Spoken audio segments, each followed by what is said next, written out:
a case like this. It was his nature to anticipate catastrophe, to believe no one is who they seem to be. And it was his absolute conviction that the perfectly innocent asset did not exist, innocence being a chimera in his world. You see, the man on the steps of the National Gallery that rainy morning in central London had grown up in a world far away from the world of the young woman on the bus, in a country defined not by its long-lost empire or its football stars, by Shakespeare or Churchill or errant princes, but rather by poverty, civil wars, a rich history of loss. His world had hardened him early on and formed the essence of what made him excel at his job. His job was, above all, making wise assessments about people. His job was seducing you into risk. "Life and death work, this," one of his colleagues put it once, joking, not joking. Though the truth is, a lot of espionage is simply watching and waiting. Speaking of be less boring. A lot of espionage is marking time, holding out for a reckoning that just might save a life. Some spies, he knew, referred to their profession as simply babysitting. "People are children, and children are fickle and cruel," was what his first boss had said. His first boss, who had no children, who taught him the first rule of spycraft, was not "do unto others as you would have others do unto you," but rather "mind your six, watch your back."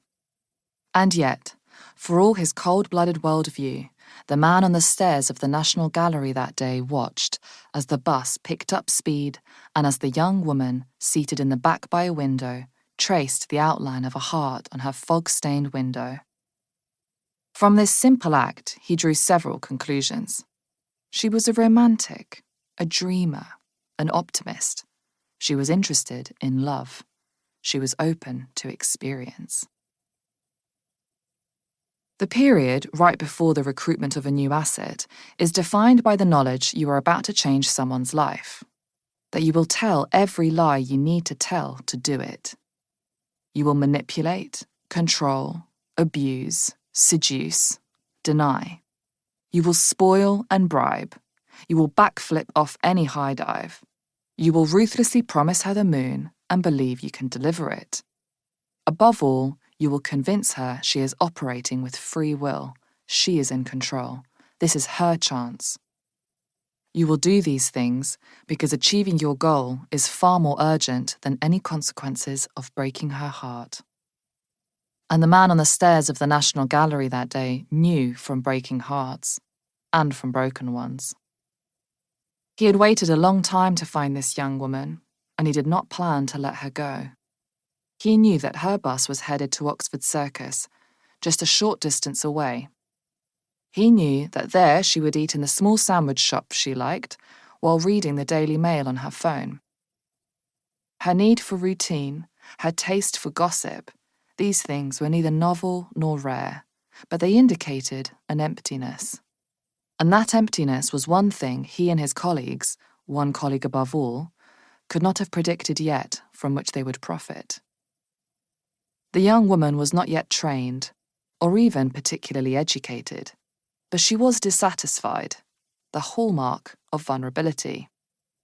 And as she traced that heart on the foggy window, the man on the stairs removed his glasses.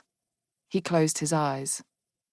If you had been standing near him, you might have noticed he seemed emotional and wondered if those were tears or raindrops in his eyes. What you could not possibly have known was that those tears were tears of relief. A very long wait was over, its reckoning a bird in his hand, and now something new could be born. 2. Garden. There was a private garden near the house where my mother worked, in central London, as the personal assistant to a wealthy widow.